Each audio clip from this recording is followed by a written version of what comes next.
আমার ছেলেকে আপনারা সবাই চিনেন, ফারাজ করিম চৌধুরী, যাকে আপনারা মানবতার ফেরিওয়ালা বলেন আপনারা নিজেদের ভালোবাসার থেকে। আজকে জাতির এই সংকটজনক মুহূর্তে আমার ছেলে চুপ, এটার কারণ মা হিসেবে আমি অন্তত জানি। সে যেই ত্যাগ স্বীকারটা করছে সেটা কোনো দালালির জন্য না, সেটা কোনো দলের জন্যও না, সেটা তার পারিবারিক একটা চাপের মধ্যে আছে দেখেই সে আপনাদের পাশে দাঁড়াতে পারেনি।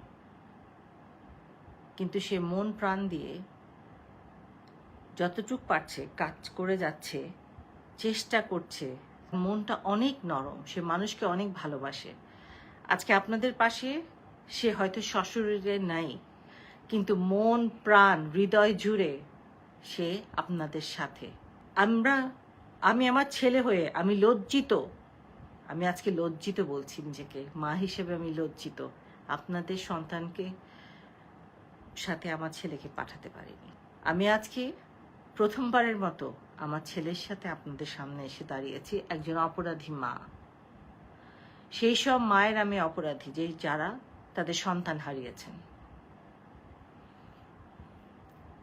আমি জানি না উপরওয়ালা আমাকে মাফ করবেন কিনা, কিন্তু আমি আপনাদের কাছে আমার ছেলের হয়ে মাফ চেয়ে নিচ্ছি।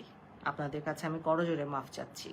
আমি কখনো আমার জীবনে আমার সাথে যারা ছিল কেউ কোনোদিন এই কথা বলতে পারবে না যে আমি এইসবে কোনোদিন সমর্থন দিছি, দুর্যোগে কাজ করেছি, কিন্তু এটাতে আমি করতে পারিনি। এটা আমার ব্যর্থতা, এটা আমাকে নিতেই হবে। কখনো আমি জীবনে যদি কখনো সুযোগ পাই আমি আবার চেষ্টা করবো। আপনাদের যাদের যাদের ভালোবাসা আমি হারিয়ে ফেলেছি, সম্মান হারিয়ে ফেলেছি, আমি আবার একদিন চেষ্টা করব।